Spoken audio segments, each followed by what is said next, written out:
everyone, it's me, Charlie here, welcome back. Just me here today, doing something a little bit different. I'm just going to be playing a bit of Skywars in the background. It'll probably be a little bit laggy. What can you do? So I'll start off by saying, if you're watching from overseas, first off, hello. Though I'm sure you're probably aware, Australia's been pretty lucky with COVID, all things considered. I live in a more rural area as well, which, means we've just been even luckier. And really it's had little to no effect on my daily life personally. We had one lockdown a couple months in last year, where, well, did a bunch of classes online right here actually for I want to say, yeah, a couple months. Probably not even, honestly. It was not a very long time. The most we've had is cancelling some holidays here and there, which does suck. We did have a couple school camps last year that ended up not happening, which was pretty tragic. But you obviously really can't complain when places like the US have hundreds of people dying every day, you know. However, this year I am doing this thing called the International Baccalaureate, which is basically like if you go to school in Australia, like the HSC or any other senior high school courses. Don't know how I got that kill. And it's different in the fact that it's recognized internationally in a lot more different places, which also does mean, however, that a lot of like restrictions and this is good. Oh. I'm the greatest Skywars player to ever have lived, I think. Basically, it's just an alternative course that lets me do film, which was basically the only reason why I picked it, really. The only downside so far, other than being absolute pain and generally tanking my well-being, but you know, year 12 and year 11 kind of just do that generally, but because it's international, the virus flaring up in other places, and like schools closing and stuff, people not being able to be present in an exam room, for example, everything happens globally at the same scale. Changes to the course can affect me, whatever. It'll be interesting to see how that all unfolds over the next 2 years. Hopefully it'll make things a little bit easier as opposed to harder, but you know, what can you do? Other than that though, really, pretty much not affected. No one I know to my knowledge has gotten COVID, and if they had, luckily everyone would still be around to tell the tale. My family, I know especially, has been pretty cautious with it all. You know, we're good law-abiding citizens, you know, we've listened to the science, we've stayed in when we had to, we've minimized our contact with other people and places when we can, all that sort of stuff. But as you may or may not know, I've been boarding so far this year for my last couple years of high school. Oh god, it's my last couple years of high school. Moving on from that crisis waiting to happen, you know, I've been there for a couple terms now, coming home on weekends thankfully, and if nothing else, it's given me plenty of good stories, hence the storytime format today. However, unfortunately, they haven't all been too cheery, and the majority of this story actually doesn't take place at school at all. One of the cool things that my school does, that I'd never taken part in before because it's my first year there, that I was quite excited about last term, was this event called House Music, which is pretty much what it sounds like. The different schoolhouses just perform different things, different like pieces for a bunch of different sections, like rock, there's like an a cappella type section, and then there's like a whole house thing. It's pretty cool. It's one of probably the best weeks of the year, right at the end of term, and you spend that whole term up to that point practicing, rehearsing, making sure that it's going to be really good. And I was pretty excited for it, because you guys know, okay? I like the music. I like to sing. And it seemed like it was going to be a good atmosphere. And we'd been practicing, you know, 10 weeks leading up to it. And I was feeling pretty good about it. I was in the school choir, where we're doing like 8 different songs or something. I was in this thing called 4 and 20, which is between 4 and 20 voices. And it was like kind of a cappella, but it was mainly just like a smaller vocal group. You bum. Void yourself, sir. Bye. Goodbye. Let me just clean up these miscreants quickly. As I was saying, had a pretty decent involvement with it. And yeah, it was gonna be good. I just really want to reiterate how much was happening in this last week of term, right? My tutor group had a pizza afternoon happening. Obviously house music, as I'm mentioning right now. I had a French food night that all the French classes were going to.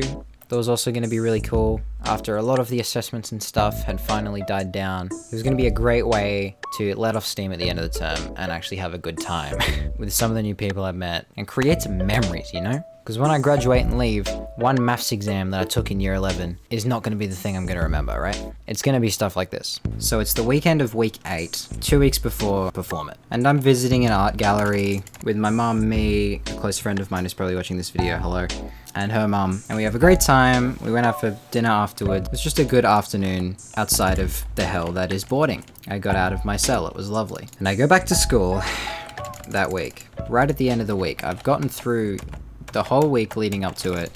I sit down in what's essentially my geography class, and about 5 minutes into the period, my mum texts me. I look down at my phone, and it says there was a COVID case at the gallery at the same time we were there, and you're gonna have to be pulled out of class.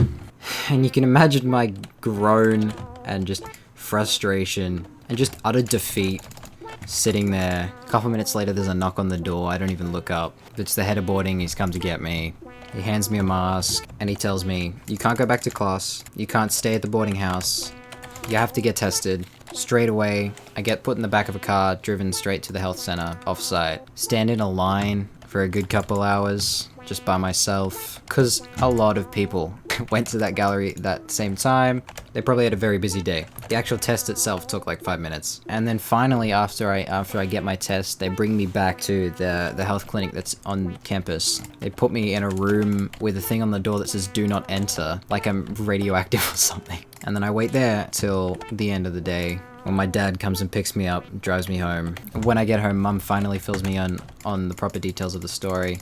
And I'm told that there was this one guy who supposedly tested positive, but it was a really weak positive. They're pretty sure it's not a case, but they can't be sure, right?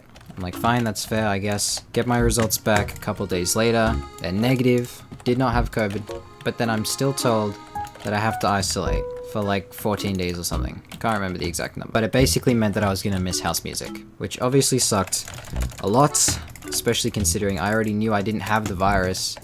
And this guy who's like patient zero for this one thing probably doesn't have the virus either. That sucks.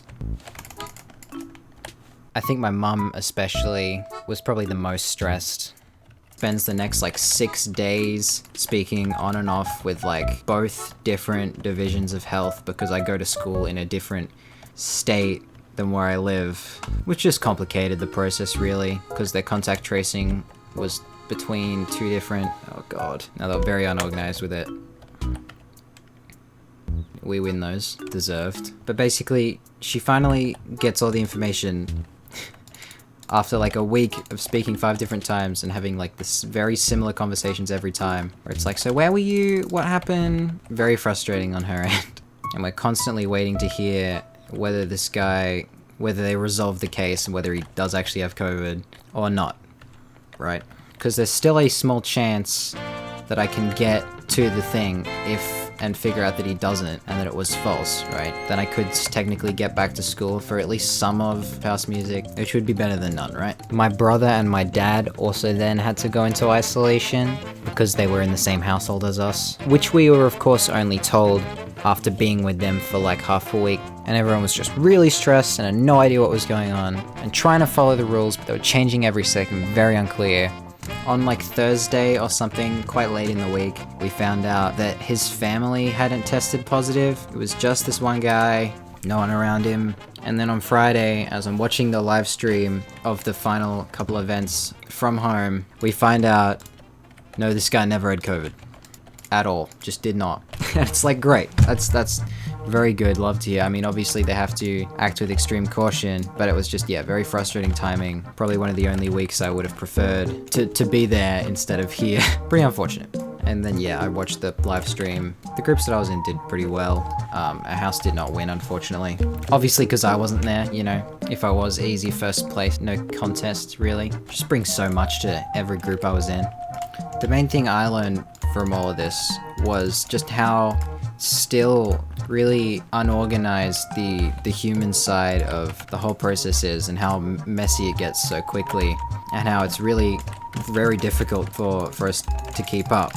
with all these different developments at the same time.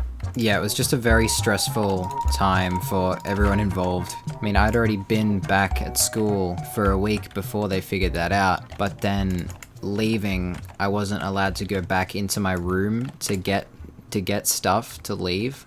It's like, but I've already been in there the whole week, you know, like, I don't know what they're thinking on that one. And hopefully the vaccine rollout should clear up a lot of this stuff. You know, I think it already is, right? Like, globally, COVID's at the lowest it's been since like March last year. Don't quote me on that. Something like that. It's definitely going down, globally anyway. Here in Australia, we seem to be having a little bit of a glow up currently, but yeah. I don't know, we'll see. Damn it. Hopefully everything should be right for next term, right? Right? I guess we'll see. Moral of the story is get vaccinated first off. Follow all the health and safety guidelines that you can. Don't be an absolute moron. You're not immune. Yeah, just practice common sense, I think, so that we can all get out of this situation as quick as possible, really. Which is what we've been hearing for a year. But, you know, negligence is not going to make anything go any quicker. Nice. And we've also learned that I'm not that great at Star Wars. It's a hard game on Aussie servers, I'll tell you what. But yeah, that's about it, really, for this story. I've probably forgotten half the stuff that happened that was funny. But you know, it's my first time doing one of these story time kind of format things. So you know, we're bound to forget things here and there. But I hope you liked it. Don't be that guy. Obey COVID rules.